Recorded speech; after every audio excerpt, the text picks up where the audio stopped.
여러분 안녕하십니까? 생생매거진 오늘 박은정입니다.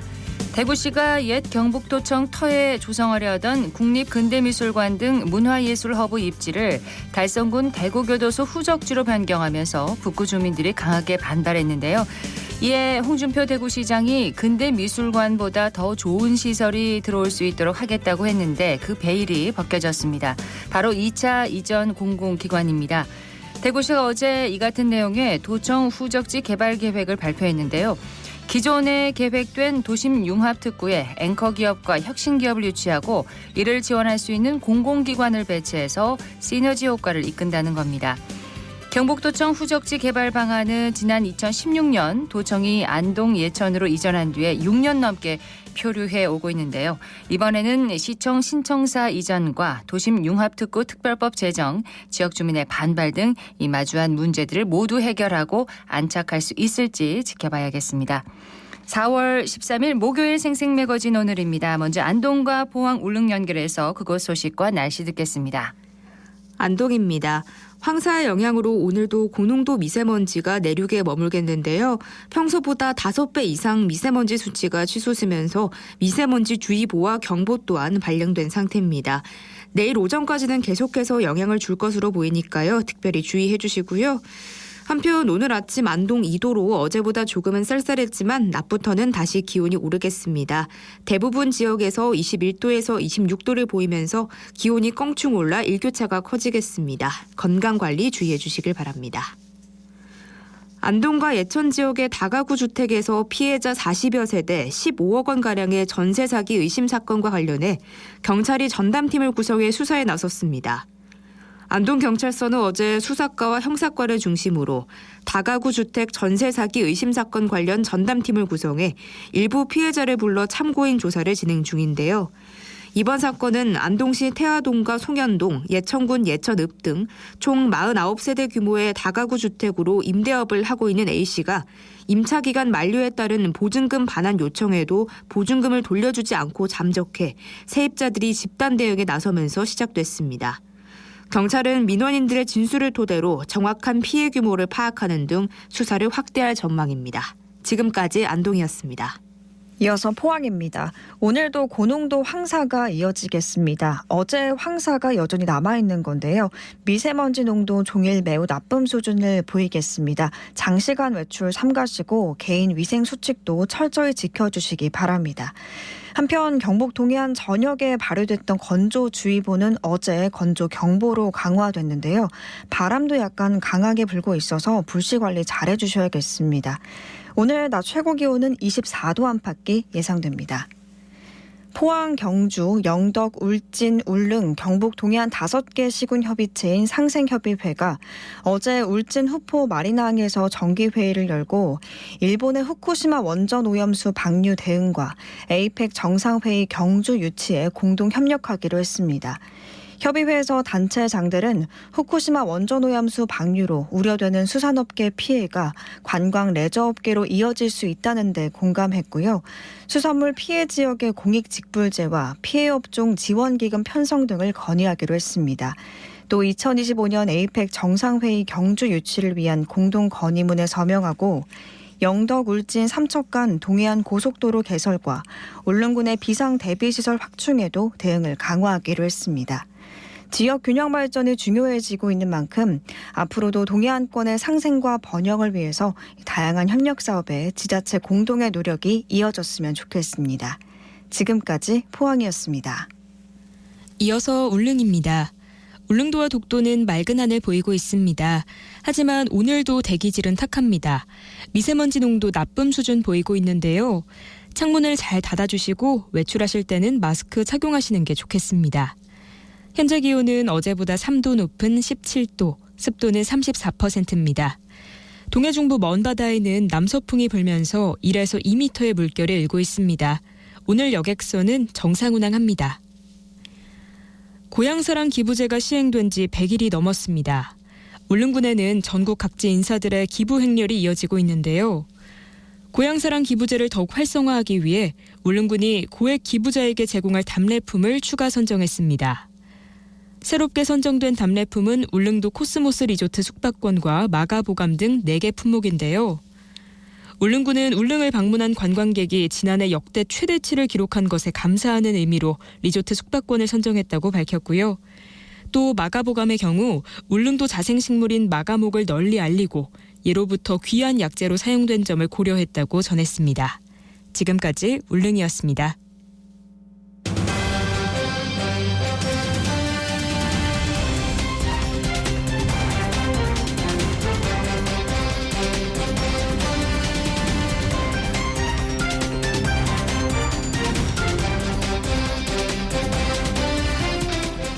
열한 시 11분 지나고 있습니다.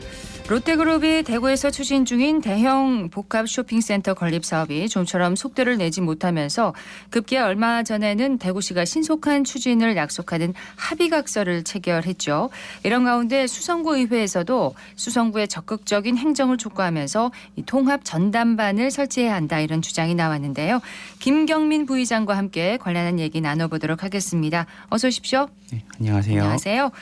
수성 알파시티에 추진 중인 이 대형 복합 쇼핑센터 건립 사업 이게 말이 나온 지 벌써 10년이 넘었어요. 10년이 다 돼가는 거죠? 네네. 예. 네, 그렇습니다. 지난 2014년 수성 알파시티에 77,049제곱미터 부지를 분양받은 후 2017년 건축 심의를 시작으로 2020년 연면적 25만 314제곱미터 규모로 복합 쇼핑몰을 조성하는 건축 허가를 받았습니다.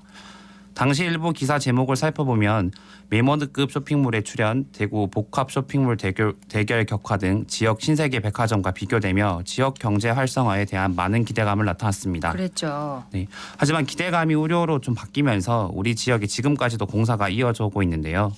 2021년 5월 터파기 공사를 시작을 했지만 3년째 땅 고르기만 하면서 공정률은 2.4%에 머물고 있습니다.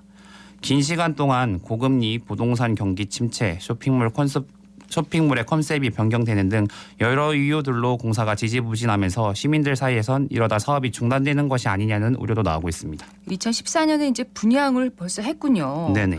참다 못한 대구시가 이제 지난달에 신속한 사업 추진을 위한 합의각서를 체결했는데 이게 어떤 내용입니까? 네, 오랜 시간 끌어져온 사업은 홍준표 시장님의 부지 한수라는 강한 메시지가 나타나면서 사업 진행에 활기를 띠기 시작했습니다. 대구광역시는 지난달 10일 관련 사업의 신속한 추진을 위한 합의를 체결했는데요. 합의에 따라 그룹은 수성구 대흥동에 약 2만 3,300여 평에 2026년 6월까지 복합 쇼핑몰을 지어 같은 해 9월에 영업을 개시하기로 했습니다. 네.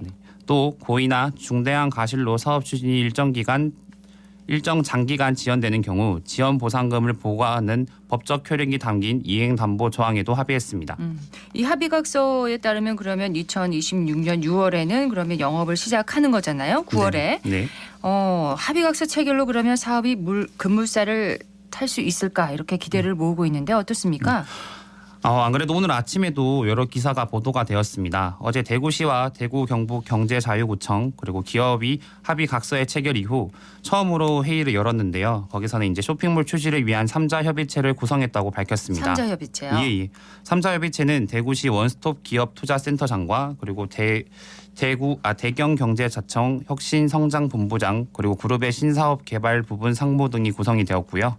매월 1회 회의를 열어 팀장급 실무 협의를 구성하고 수시로 인허가 등의 협의를 진행하기로 했습니다. 네. 대구시는 건축 허가 전 필요한 행정 절차를 원스톱 기업 지원팀을 통해 전담 지원하고 경제자유구청은 건축 허가 단계에서 적극 지원한다는 계획입니다.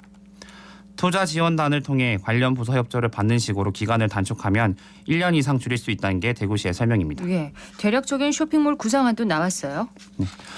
쇼핑몰의 큰 컨셉은 자연 속 휴식입니다. 최근 트렌드라 할 수 있는 환경과 휴식이라는 컨셉을 통해서 쇼핑몰, 가칭, 타임빌라스 수성을 백화점의 장점과 쇼핑몰의 장점을 더한 복합 쇼핑몰의 형태로 건립할 예정이라 밝혔습니다. 네.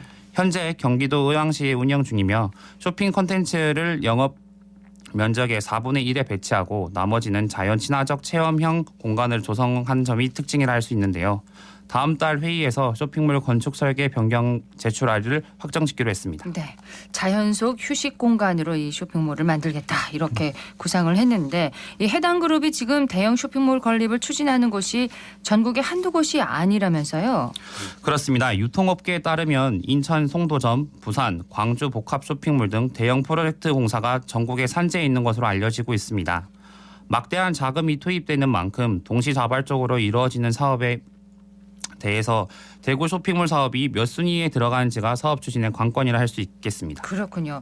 자, 상황이 이렇다 보니 이 김 부의장께서 수성구 차원의 통합 전담반 설치를 제안을 해줬잖아요. 네. 관련 얘기 좀 구체적으로 해주세요.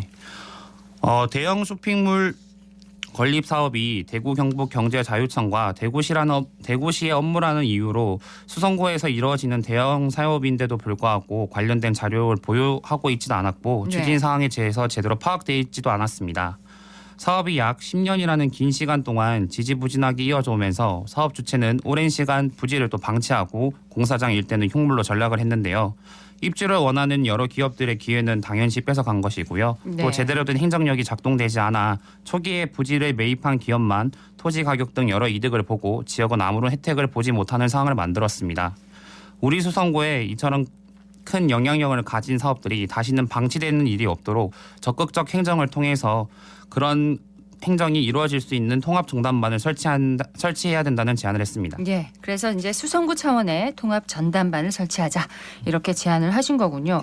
사업이 이렇게 장기간 방치되면서 기업만 좀 이득을 봤다 이렇게 얘기를 하셨는데 지금 일대 땅값이 1년 동안 많이 올랐죠?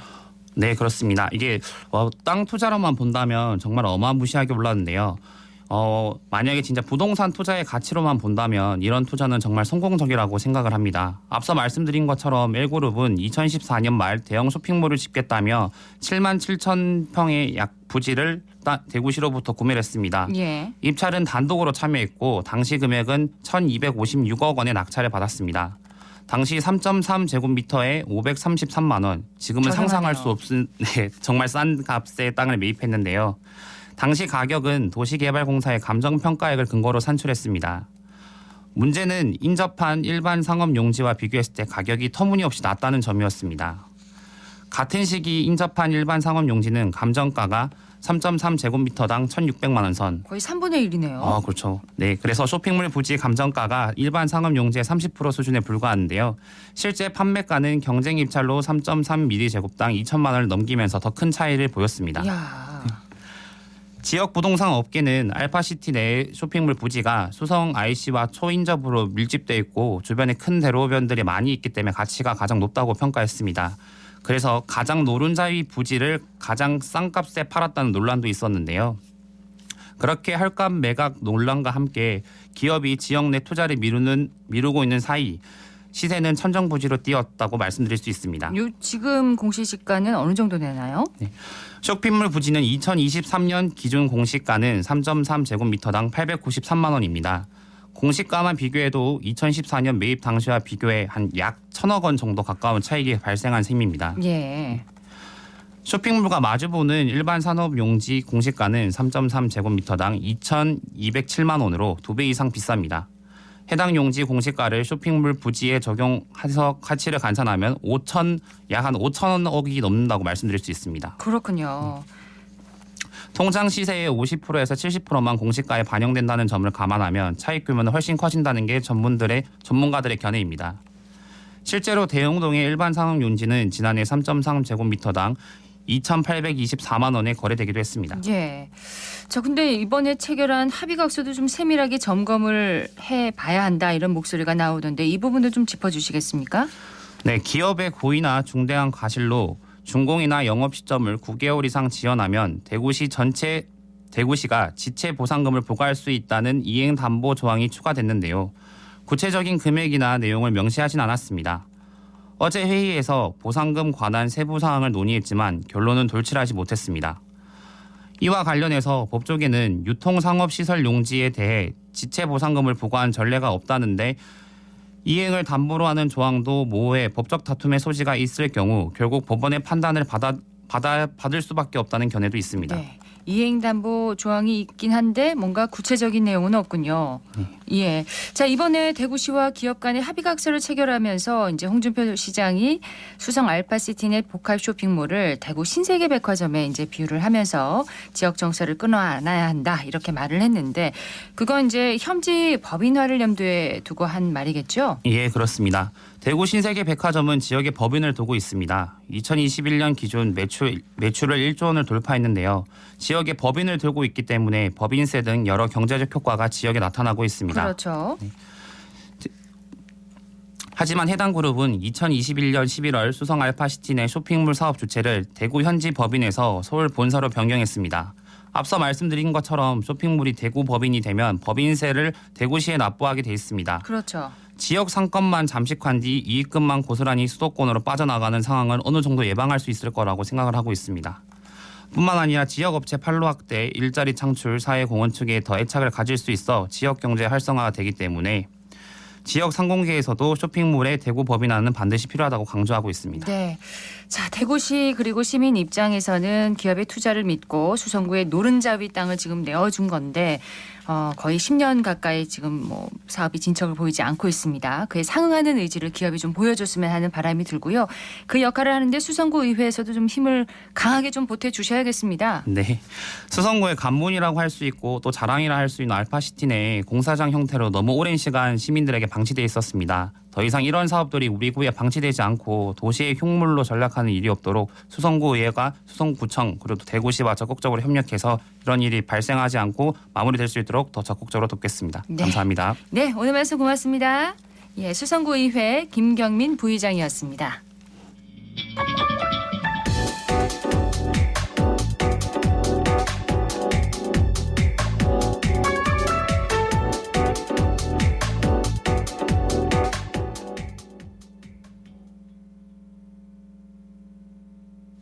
네, 생생매거진 오늘 목요일 순서 함께하고 계십니다. 지금 시각 11시 22분 지나고 있습니다. 2019년 한 설문조사에 따르면 한국인이 가장 좋아하는 취미가 등산이라고 하는데 아마 지금도 비슷할 것 같긴 합니다. 많은 시민이 운동과 휴식을 위해서 숲길을 찾고 있기 때문인데 그런데 자칫 잘못하면 길을 잃거나 또 사고를 당하기도 하죠. 대구시 달서구에서 또 안전하고 쾌적한 등산을 위해서 숲길 체험 프로그램을 운영하고 있다고 하네요. 서한나 리포터가 현장 다녀왔다고요? 네, 달서구에서는 화목토 주 3회 숲길 체험 프로그램을 운영하고 있습니다. 전문 숲길 등산 지도사가 안전수칙을 알려주고 준비 운동을 한 뒤 숲으로 출발하고요. 명상과 호흡법, 나무의 이름까지 알려주는 알찬 프로그램이었습니다. 저는 선원공원에 다녀왔습니다.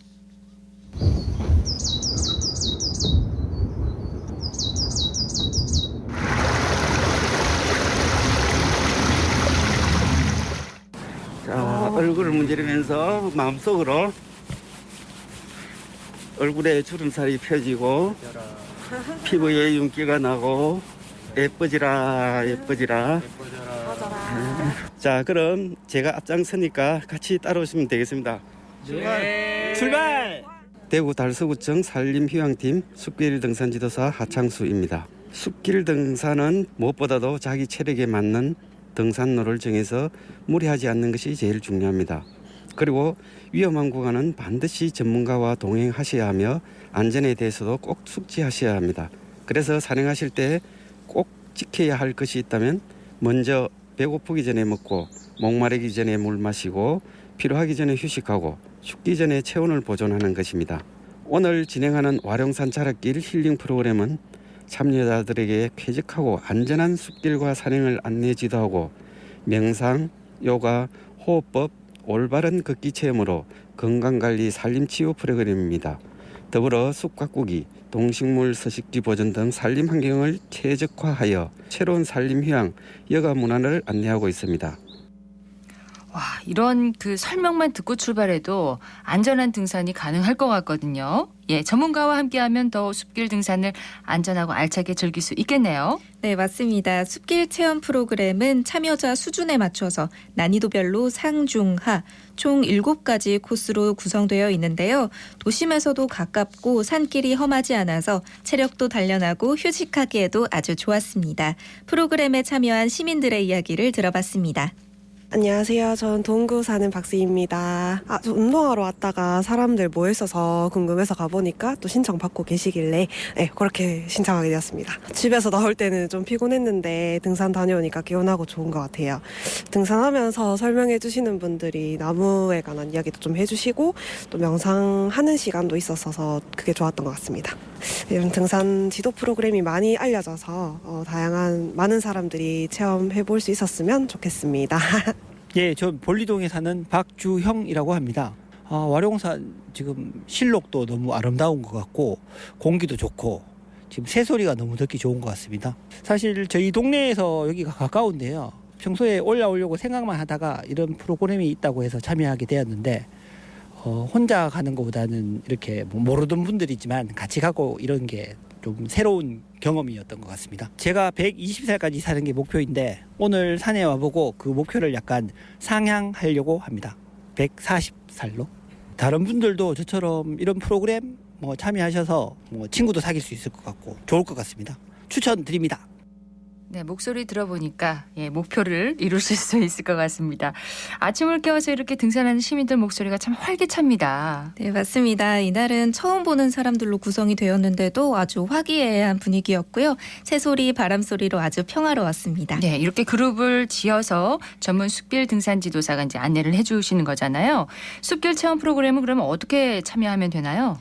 프로그램은 6월 29일까지 운영되고요. 장소는 화요일은 일악서당, 목요일은 선원공원, 토요일은 월광 수변공원에서 진행됩니다. 숲길 체험 프로그램은 당일 아침 9시에서 9시 반까지 해당 장소에 모여서 신청하면 되는데요. 선착순 20명에 한해서 접수를 받고 있다고 합니다. 프로그램에 대한 더 자세한 이야기 담당자에게 들어보겠습니다. 안녕하세요. 저는 달서구청 공원녹지과에서 근무하고 있는 이상혁 주무관입니다. 처음 프로그램을 운영하게 된 계기는 먼저 등산 인구가 증가하고 있고 등산이 건강에 좋다는 사실은 많이 알고 있지만 잘못된 등산 방법으로 무릎을 다치시는 경우가 많아서 등산지도 전문가인 숲길 등산지도사가 올바른 산행 방법을 알려주면 좋겠다고 생각했습니다. 두 번째로 단순히 숲길을 걷는 것뿐만 아니라 명상도 하고 관련된 역사 그리고 나무와 관련된 이야기를 접목한 등산 프로그램을 운영하여 참가자들에게 등산의 재미를 더해주고 싶었습니다. 달서구청에서는 4월에서 6월까지 숲길 등산 지도 프로그램을 운영하고 있습니다. 매주 화요일, 목요일, 토요일마다 난이도별 총 7가지 코스로 구성되어 다양한 경로로 달서군의 등산로인 와룡산, 궁산, 청룡산을 산행하실 수 있습니다. 마지막으로 날씨가 따뜻하고 봄바람이 불어서 야외 활동하기에 좋은 시기인 것 같습니다. 이 방송을 통해 많은 분들이 숲길 등산 지도 프로그램에 참여하여 신체적, 정신적 건강을 찾고 삶의 활력을 찾을 수 있는 계기가 되었으면 좋겠습니다. 많은 참여 부탁드립니다. 저는 인상적이었던 게 조금 전에 그 숲길 등산 지도사분이 배고프기 전에 먹고 춥기 전에 옷을 따뜻하게 입어야 된다. 보통은 배가 고파서 이렇게 밥을 먹거나 아니면 추워지고 나서 이렇게 산속에서 옷을 챙겨 입잖아요. 그 전에 미리미리 좀 준비하라. 이런 말씀이 참 도움이 됐거든요. 자, 다시 일정을 한 번 더 안내해 주시겠어요? 네.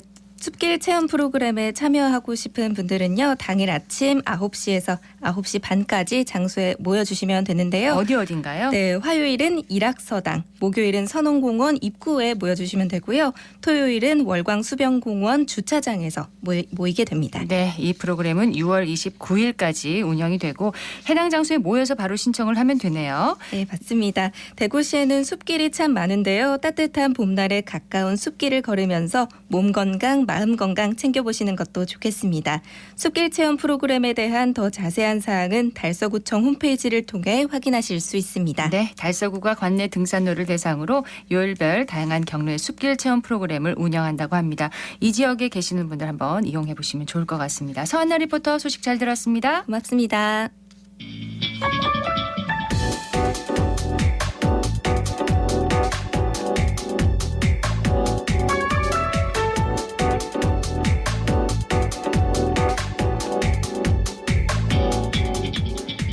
묻고 듣고 생각과 마음을 나누는 방송.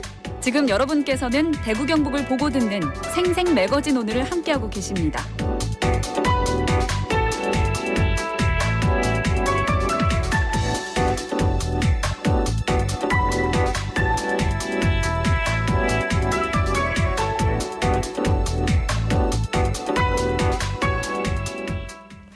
목요일의 생생매거진 오늘 함께하고 계십니다.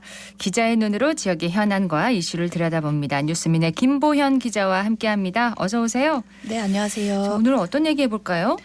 네, 오늘은 대구시 은둔 고립 청년 실태에 대해 이야기해드리려고 합니다. 취재하면서 만난 청년들 이야기부터 타 지자체와 비교한 대구시의 상황, 대책 등을 전해드리겠습니다. 은둔 고립 청년의 실태, 대구시에. 그 일본에서는 이런 은둔 고립 청년을 히키코모리 이렇게 부르잖아요. 이것과 같은 건가요? 정의부터 좀 설명을 해주세요. 네, 히키코모리는 틀어박히다라는 뜻의 일본어인데요.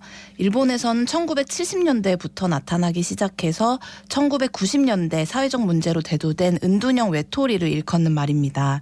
이 사회생활에 적응하지 못해서 방이나 집 등의 특정 공간에서 벗어나지 않거나 나가지 못한다는 특징을 갖고요. 예. 그래서 일본은 이렇게 오래전부터 이 은둔형 청년을 심각한 사회 문제로 받아들이고 있는데 한국에서는 이 문제를 정신병리적, 심리적 문제로 진단하고 이 개인적 문제로만 접근을 해오다가 최근에서야 사회 문제로 인식하는 움직임이 있습니다. 그렇군요. 이 은둔 고립 청년이 한국에 얼마나 있나요? 이게 조사된 게 있습니까? 네, 한국에선 아직 정확히 용어를 어떻게 정의할지부터 확정된 건 없고요. 정부와 지자체마다 조금씩 다른 용어를 사용하고 또 그에 따라 조건도 조금씩 다른 상황입니다. 다만 국무조정실이 지난달 6일 발표한 청년 삶 실태조사 결과에 따르면 이 은둔형 청년의 비중은 2.4% 정도로 추측이 되고요. 이 통계는 만 19세에서 34세 청년을 대상으로 한 최초의 국가 승인 조사입니다. 보통은 집에 있다 이렇게 답한 경우를 편의상 은둔형 청년으로 분류를 했고요. 네. 은둔 이유로는 취업의 어려움이 35%, 대인관계 어려움이 10%, 그리고 학업 중단이 7.9% 순이었습니다. 반면 서울시가 올해 초 고립 청년과 은둔 청년을 구분해서 통계를 발표했는데요. 구분해서요? 네, 최근 한 달 내 직업 구직 활동이 없는 청년 중 정서적, 물리적 고립 상태가 6개월 이상 유지된 경우를 고립 청년이라고 봤고요. 또 외출을 거의 하지 않고 집에서만 생활한 지 최소 6개월이 된 경우는 은둔 청년으로 간주했습니다. 또 그러다 보니 서울시 발표는 정부가 집계한 발표보다 좀 더 높은 비율의 청년을 골라냈는데요. 서울에는 약 12만 9천 명의 청년이 고립과 은둔 상태에 처해져 있는 것으로 파악이 됐고 네. 이는 서울 청년 인구의 4.5%를 차지하는 규모입니다. 적은 비중이 아닙니다. 대구시는 어느 정도일까요? 대구시는 아직 실태조사부터 이루어지지 않은 상황이고요. 다만 아까 말씀드렸던 정부의 실태조사에 기반해 추정해 볼 수는 있을 것 같습니다. 정부는 은둔형 청년의 비중을 2.4%로 봤으니 네. 대구시의 19세에서 34세 청년의 수인 43만 명 중 2.4%인 1만 명 정도가 이런 은둔형 상황에 놓여져 있다고 추정해 볼 수 있을 것 같습니다. 대구시에서도 작년 10월 관련 조례가 제정이 됐는데 아직까지 실태조사나 지원정책 같은 계획이 아무것도 잡혀져는 있지 않은 상황입니다. 네. 조례에 따르면 대구시는 이 사회적 고립 청년 지원 기본 계획을 5년마다 수립하고 시행을 해야 되는데요. 이 조례를 대표 발의한 김태우 대구시의원 그리고 대구시 담당 과에서는 이제 막 조례가 만들어진 단계이다 보니 예산 배정을 준비하고 있는 단계라고 설명을 했고 또 이번 추경에서 관련 예산이 배정되도록 노력하겠다 이런 답변을 했지만 아직까지 구체적인 고민이나 방향성은 보이지 않는 상황입니다. 전국적으로 은둔형 청년 비중이 2.4%, 이를 기반으로 해서 이제 대구시의 청년들 만 19세에서 34세 청년 10,000명 정도라고 하셨잖아요. 2.4% 전체 인구의 2.4%로 10,000명. 적지 않은 수입니다. 지역 사회에서 이 문제 얼마나 심각하게 보고 있나요? 네, 이 문제를 취재하면서 구의회 그리고 지역의 복지관, 가족센터 그리고 청년센터 등 여러 관련 기관의 담당자들을 만났습니다. 모두 심각성에 대해서는 공감을 했는데 이 뚜렷한 해결책을 자기 기관에서 내놓기는 어려운 상황이라고 설명을 했습니다. 이 복지관 같은 경우는 주로 중장년층, 노년층을 위주로 사업을 하고 있습니다. 그렇죠. 그래서 청년 문제까지는 사실상 들여다보기 어려운 상황이고 가족센터 같은 경우도 주로 다문화 가정, 1인 가구 대상의 사업을 하고 있었습니다. 다만 복지관 관계자는 간혹 직접 찾아오거나 사업에 참여하는 청년이 있지만 복지관에서 은둔형 청년을 찾아 나서진 않는다고 설명하면서 그럼에도 최근 이런 청년 중에 혼자 살거나 바깥 생활을 하지 않는 사례가 늘어나는 게 느껴져서 네. 기존 사업의 대상 연령층을 낮춰 이들까지 포함할 수 있도록 노력하고 있다. 이런 이야기도 했습니다. 그러면 대구에도 이 청년 기본 조례 근거에서 운영되는 청년센터라는 게 있지 않습니까? 이 청년센터에서 이런 은둔형 청년들을 위한 그런 사업을 하거나 혹은 사업 대상을 넓힐 수도 있을 것 같은데요. 네, 대구시 청년센터는 지역 청년들을 대상으로 취업을 지원하거나 관계망을 형성하는 등의 사업을 하고 있는데요. 이런 은둔형 외톨이만을 위한 사업은 없었습니다. 이 청년의 사회 진입을 돕는 프로그램 혹은 또 사회 진입 활동 지원금을 지원하는 청년수당 같은 게 있었지만 대부분 직접 센터로 찾아와 신청을 해야 하기 때문에 은둔형 청년에게는 문턱이 높습니다. 직접 찾아가지는 않는다는 거잖아요. 이런 센터에서 그죠? 그렇죠. 예. 그래서 대구 청년센터 측에선 다른 지자체의 상황들을 살피면서 문제가 있다는 생각은 갖고 있지만 청년센터에서 이 은둔 청년 문제까지 들여다보기엔 여력이 안 된다. 또 무엇보다 은둔형 청년은 센터로 직접 찾아오기가 쉽지 않아서 직접 발굴하는 과정이 선행이 돼야 되는데 네. 이들만 대상으로 하는 사업이 아닌 경우라면 만남부터 쉽지 않다고 설명을 했습니다. 이 청년센터에서 직접 청년들을 만나며 상담을 하는 손예진 상담사도 만나봤는데요. 코로나19를 거치며 취업과 관계에 공백이 생긴 청년들이 늘어난 게 느껴진다고 이야기를 했습니다. 네. 그러면서 기존 사업으로는 고립의 강도가 높은 청년까지는 포함하지 못하고 있다고도 이야기를 했는데요. 이 손 상담사는 청년 수당을 받으려면 우선 센터에 나와서 상담을 받거나 프로그램에 참여해야 하니 유인은 된다. 하지만 그 다음이 어려운 청년들이 있어서요. 무력감이 깔려 있는 게 느껴지는 상담 사례가 많아서 이들을 위해 별도로 긴 호흡의 관리가 필요하다고 느낀다. 이런 이야기도 했습니다. 단기간에 할 수 있는 사업이 아니다. 이런 말인데 김보현 기자가 이런 그 직접 은둔 상태 청년들을 만나 보셨나요? 네, 사실 수소문이 좀 필요했는데요. 이 은둔형 청년 문제가 실제하고 또 이들을 지원하기 위한 정책이 필요하다는 기사를 쓰기 위해선 우선 청년들을 만나봐야 했습니다. 그렇죠. 또 한 청년은 대학을 휴학하고 취업을 준비하다가 무기력증에 빠져서 사회적 관계를 단절하고 방 밖에 나오지 않고 있는 상황이었습니다. 또 문제를 해결해야겠다는 생각은 하지만 또 방법은 모르겠다는 이야기도 했고 오랜 시간 방 밖에 나오지 않고 또 사회적 관계를 맺지 않으니 이제는 그런 활동이 무섭게 느껴진다 이런 이야기를 했습니다. 두려움이 이제 큰 거죠. 네, 시간이 길어질수록 더 그러겠죠. 이런 어려움은 깊어지는 것 같고 또 다른 청년은 생활이 어렵고 비만 등의 건강 문제가 있는 상황이었는데요. 할머니와 함께 살다가 지난해 할머니가 돌아가시면서 혼자 살게 된 경우입니다. 타 지역에 잠시 취업을 하기도 했지만 그만두고서부터는 집에서만 생활을 하고 있었고요. 네. 이 친구 같은 경우는 마을의 통장님, 또 그러니까 같은 아파트 단지에서 마트를 운영하는 분이기도 했는데 이 통장님이 행정복지센터와 연결을 해주고 또 대구시의 복지 프로그램과 연계가 되어서 비만 치료를 받고 있는 상황이었고요. 또 복지관 직원이 주기적으로 방문을 하고 있었습니다. 지자체에 이런 관련 문제를 전담하는 기관이나 정확한 타겟팅을 통해 지원하는 정책이 없으니 이런 은둔형 청년이 자기 문제를 해결하려면 가족이나 이웃 등 주변의 선의에 기대야 하는 상황입니다. 그렇군요. 이렇게 또 이 친구는 복지관이나 뭐 행정복지센터, 의료기관 등에서 도움을 주고 있지만 여전히 사회적 관계를 맺거나 운동 이외의 외출은 거의 하지 않는 상황이어서 또 온라인 게임을 중심으로 일과를 꾸리고 있더라고요.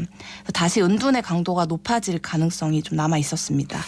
요즘은 근데 그 이웃이 어떻게 지내는지 잘 모르잖아요. 이 마을 통장님이시니까 그래도 좀 관심을 갖고 방문을 하셨지만 이게 자칫하면 또 개인 생활에 또 이렇게 참견하는 걸로 보일 수가 있어서 참 발굴부터 참 어려운 것 같습니다. 그런데 발굴을 해야 또 지원을 할 수 있는 거겠죠. 그렇다면 다른 지자체는 이 은둔형 청년을 위한 사업들을 어떻게 하고 있나요? 네, 서울시는 설문조사를 바탕으로 이런 고립 은둔 청년을 위한 종합지원 대책을 내놓는다고 하고요. 이런 조사 결과가 나온 직후에 오세훈 서울시장이 직접 관련 부서 간 협업을 통해 대책을 마련해달라고 주문했다고 하더라고요. 또 전국 광역지자체 중에 이 은둔형 청년 문제에 가장 발빠르게 움직여온 광주는 2019년 조례 제정 이후 2020년 실태조사 시작, 2021년 기본계획 수립 후 또 지난해에는 은둔형 외톨이 지원센터를 개소했습니다. 그렇군요. 네, 이 센터를 기반으로 올해 2차 실태조사에 들어갔고요. 아파트 거주 비율이 높은 광주 상황에 맞춰서 아파트 고지서를 이용하는 등 1차와 조금 다른 방법으로 진행 중이라 합니다. 이런 은둔형 외톨이를 위한 상담 혹은 또 프로그램, 캠페인 등의 활동도 하고 있었습니다. 네. 근데 대구는 사회적 고립 청년 지원 조례, 광주는 은둔형 외톨이 지원 조례. 이렇게 지역마다 그 조례에서 은둔형 청년을 부르는 정의하는 이름부터 다릅니다. 네, 이름이 다르기 때문에 이 대상도 좀 다른데요. 대구시는 조례에서 사회적 고립 청년을 사회적 심리적 요인으로 인해 가족 등과 제한적인 관계만 맺고 지내며 1년 이상의 장기 미취업 등으로 사회 참여 과정에 어려움을 느끼고 사회적 관계를 단절한 사람 이렇게 정의를 하고 있습니다. 네. 반면 광주시는 공간에 집중한 용어인데요. 이 조례에서 은둔형 외톨이를 일정 기간 이상을 자신만의 한정된 공간에서 외부와 단절된 상태로 생활하여 정상적인 사회활동이 현저히 곤란한 사람으로 정의하고 있습니다. 그렇군요. 따라서 이 조례의 근거에 만들어진 은둔형 외톨이 지원센터에서도 이 집이라는 공간에 고립된 이들 중심으로 사업을 하고 있다고 설명했습니다. 실제 취재를 해본 김보연 기자는 앞으로 이제 어떤 방향으로 이 은둔형 청년 지원 정책이 가야 한다고 보시나요? 네, 코로나19 이후에 사회 문제로 인식하고 대책을 세워야 한다는 어떤 공감대는 넓어지고 있는데요. 말씀드렸듯이 지자체마다 의지에 따라 또 이에 대한 대책을 마련하는 속도는 천차만별인 상황입니다. 너무 다르네요. 네, 보이지 않는다고 문제가 없는 건 아니니까요. 오히려 보이지 않기 때문에 더 적극적이고 선제적인 대책 마련이 시급하다고 생각을 합니다. 예, 뉴스민의 김보현 기자였습니다. 고맙습니다.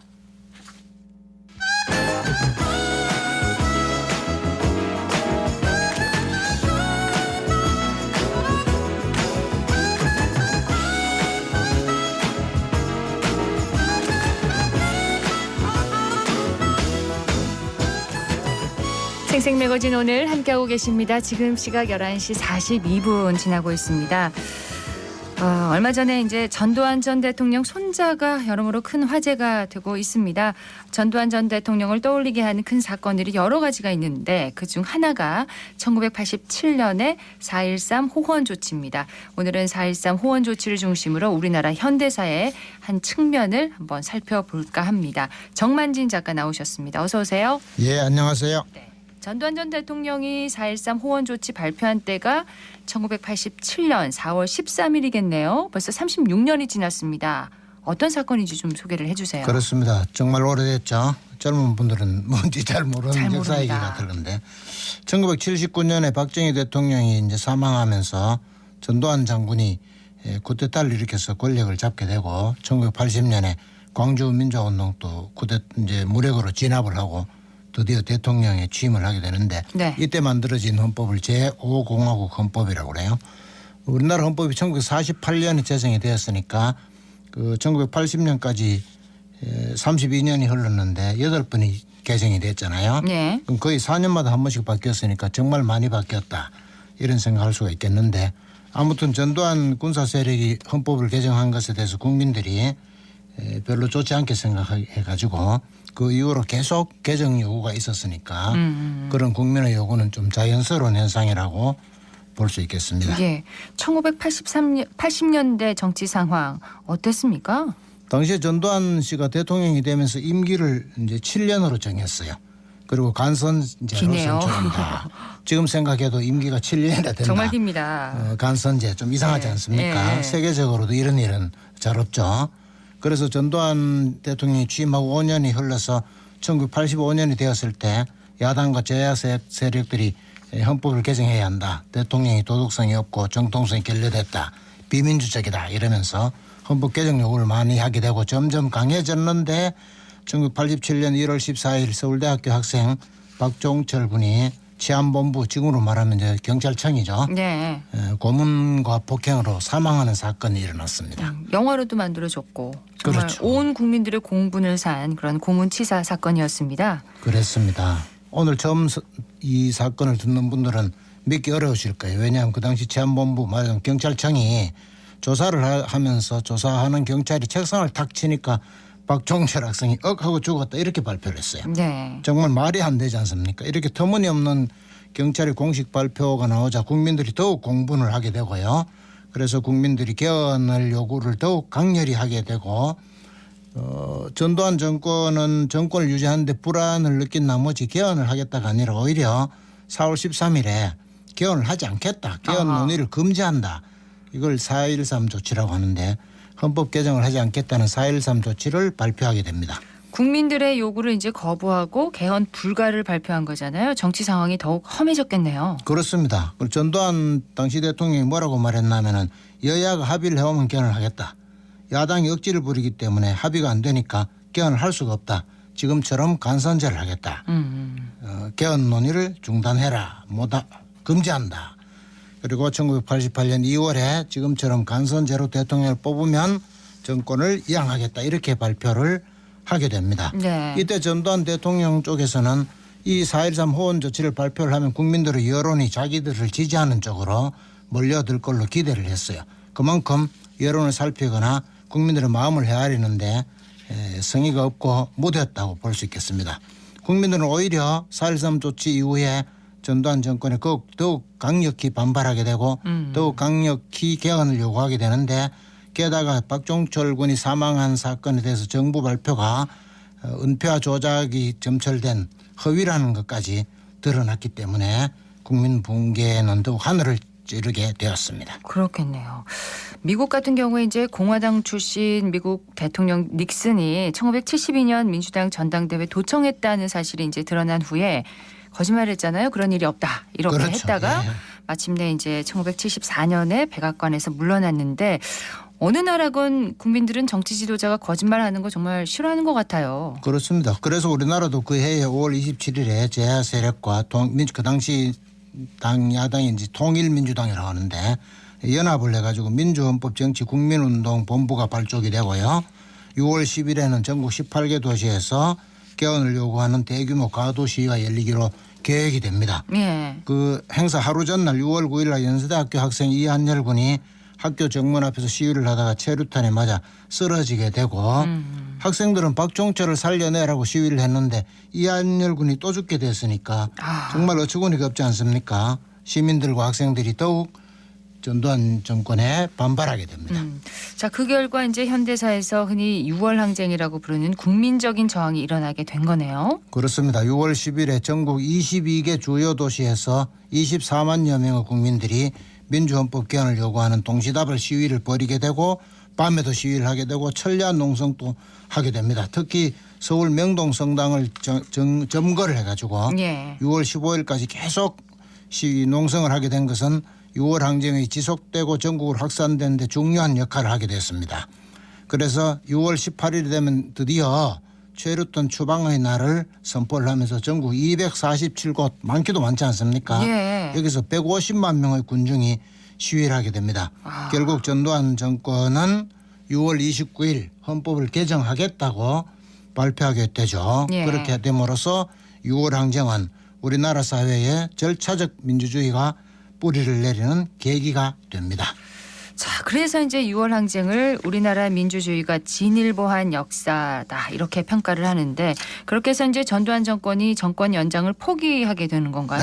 아닙니다. 결코 그렇지 않죠. 권력을 불법으로 획득한 사람들은 그 권력을 장기로 유지하겠다는 야욕을 불태우게 되죠. 우리나라도 이승만 대통령과 박정희 대통령이 그러다가 불명예 퇴진한 것은 역사에 이미 기록이 되지 않았습니까? 네. 전두환 대통령도 역시 장기 집권을 하려고 계속 노력을 하게 됩니다. 근래에 언론 보도를 통해서 전두환 대통령이 직선제 개헌을 하지 않기 위해서 1987년에 미국 레이건 대통령에게 친서를 보낸 사실이 외교문서 공개를 통해서 밝혀지기도 했죠. 자, 우리나라의 이제 국내 문제를 대통령이 자체적으로 해결하지 못해서 미국 대통령에게 호소를 했다. 참 안타까운 일이네요. 그렇습니다. 우리 국민은 세계사적으로 대단한 국민으로 인정받고 있는데 그게 하나가 뭐냐면 1907년에 국제보상운동을 했잖아요. 예. 또 일제강점기 때 35년에 걸쳐서 한 번도 쉬지 않고 독립운동을 했습니다. 그렇습니다. 그래서 그런 국민인데 우리나라 국민이 그런 국민인데 막상 권력을 잡고 있는 대통령은 미국 대통령에게 국내 문제를 이렇게 좀 도와달라고 호소를 하고 이러고 있으니 이게 어떻게 된 일인지 국민으로서 우리가 참 부끄럽게 생각되기도 하고 예. 답답하게 생각되기도 하고 그렇죠. 미국에 어떻게 설명을 했을까요? 미국은 오히려 반대로 대답을 합니다. 텔레비전과 라디오를 통해서 공정한 보도를 하고 언론 자유를 지켜라. 그리고 정치범을 석방하라. 오히려 이렇게 한국 정부를 압박하게 됩니다. 예. 자, 그러면은 뭐 그 대학생들이 이제 민주화 시위를 하다가 고문을 당하거나 또 최루탄에 맞아서 목숨을 잃고 또 온 국민의 민주화 요구를 억누르기 위해서 이 외국의 도움을 요청하는 이런 부끄러운 일은 이제는 없겠죠. 없었으면 좋겠습니다. 우리나라는 지금 후진국도 중진국도 아니고 세계적으로 10위권이 되는 큰 나라입니다. 그렇습니다. 문화적으로도 한글을 보유하고 있고 아까 말씀드린 것처럼 민족 정신을 세계적으로 과시한 대단한 민족이에요. 앞으로는 문화적으로 물론 경제적으로 물론 정치적으로도 세계 최고 인류 선진국이 되기를 기대합니다. 예. 이런 4.13 호원 조치와 6월 항쟁 이런 역사가 있었기 때문에 지금의 또 민주주의가 발전할 수 있지 않았을까 싶은데요. 그렇죠. 예, 어떻게 보시나요? 예, 맞는 말씀입니다. 예. 자, 오늘은 1987년에 있었던 4.13 호원 조치를 돌아보면서 우리나라의 정치적, 문화적 초일류 국가 도약을 희망하는 대화를 나눠봤습니다. 지금까지 정만진 작가였습니다. 고맙습니다. 예, 고맙습니다.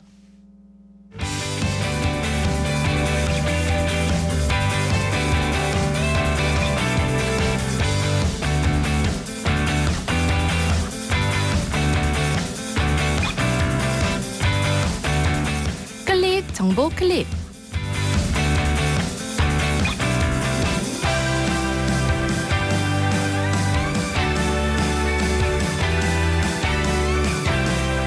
(4월 15일과 16일) 이틀 동안 수성 유원지 일원에서는 제5회 대구 커피앤베이커리 축제가 4년 만에 열립니다. 이번 축제는 현장에서 시민들의 신청곡과 사연을 받아 진행하는 토크 형식의 커피 톡톡 프로그램, 또 커피의 역사와 상식 등 스토리텔링을 접할 수 있는 축제 주제관과 포토존이 있고요. 핸드드립 커피와 컵케이크 만들기를 할 수 있는 축제 체험관 등을 운영할 예정입니다. 오랜만에 열리는 축제를 통해 커피의 도시 대구 즐겨보는 것도 좋겠네요.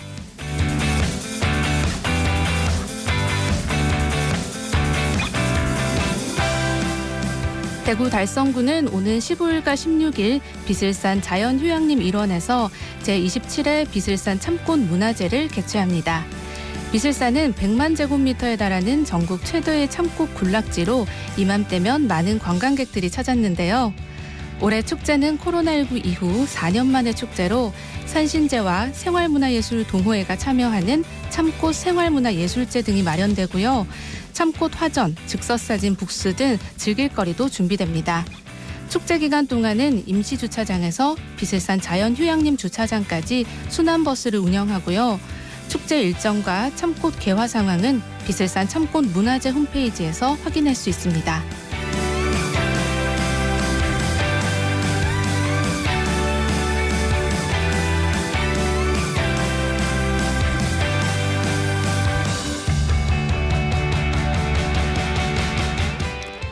대구시는 바쁜 일상으로 행정기관 방문에 어려움을 겪는 시민들을 위해 찾아가는 시민 사랑방을 운영합니다. 오늘 대구역 지하 2층에서 첫 행사를 열고 5월 18일은 두류역 만남의 광장에서 사랑방을 운영할 계획입니다. 행사에는 대구시를 비롯해 대구지방국세청, 국민건강보험공단 등 16개 기관이 참여하고요. 세무, 법률, 국민연금, 일자리 등 시민 일상생활과 밀접한 21개 분야에 대해 현장에서 상담을 진행하고 정보를 제공합니다. 찾아가는 시민사랑방은 오전 10시부터 오후 4시까지 진행되고 시민 누구나 별도의 예약 없이 자유롭게 참여할 수 있습니다. 평소에 기관 방문이 어려웠던 분들, 오늘 대구역 시민사랑방 찾아보는 건 어떨까요?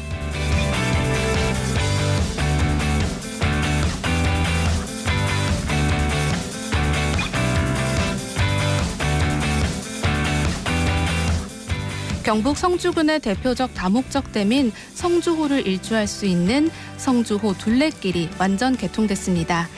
앞으로 성박숲, 가야산, 아라월드 등과 연계한 친환경 관광지로 조성해서 경북의 생태 힐링 랜드마크로 거듭날 계획이라고 하는데요.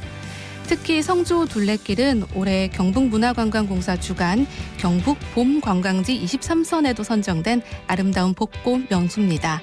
봄꽃을 배경으로 성주호 둘레길 걸어보면 어떨까요?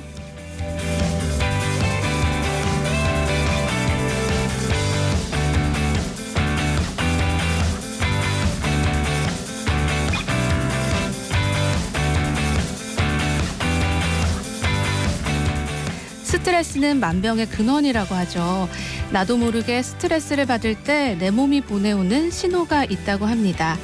기억력, 집중력이 저하된다거나 입냄새가 심해지기도 하고요. 혓바늘이 돋는다면 스트레스를 많이 받는 건 아닌지 의심해 볼 필요가 있다고 합니다. 또 하루에 보통 사람들은 방귀를 10번에서 20번 정도 낀다고 하는데요. 이보다 더 잦은 방귀가 시작된다면 또 이 스트레스를 많이 받는 게 아닌지 의심해 볼 필요가 있다고 합니다. 이렇게 신체 변화로까지 이어지는 스트레스를 줄이기 위해서는 어떻게 해야 할까요? 자신만의 정신건강관리법을 찾는 게 무엇보다 중요한데요. 심호흡하기, 자연 속에서 시간 보내기, 반려동물 키우기, 다른 사람과 대화하기, 조교, 현재에 집중하기 등 다양한 방법이 있으니까요. 여러 가지를 시도해보고 나만의 스트레스 관리법 찾아보면 좋겠습니다. 지금까지 클릭 정보클립 서유리였습니다. 9살 어린이가 어린이 보호구역 인도로 돌진한 만취운전 차량에 치여서 세상을 떠난 지 나흘 만에 광주에서 면허도 없이 만취 상태로 어린이 보호구역을 시속 90km가 넘는 속도로 달린 20대 운전자가 경찰에 붙잡혔습니다. 대구경찰이 4월 한 달 동안 대대적인 음주운전 단속을 하고 있는 가운데 낮 시간대 단속도 강화한다고 하는데요. 술을 먹고 운전을 하는 순간 차는 이동수단이 아니라 흉기가 된다는 점 꼭 기억해 두셔야겠습니다. 4월 13일 목요일 생생매거진 오늘 준비한 순서 여기까지입니다. 박은정이었습니다. 고맙습니다.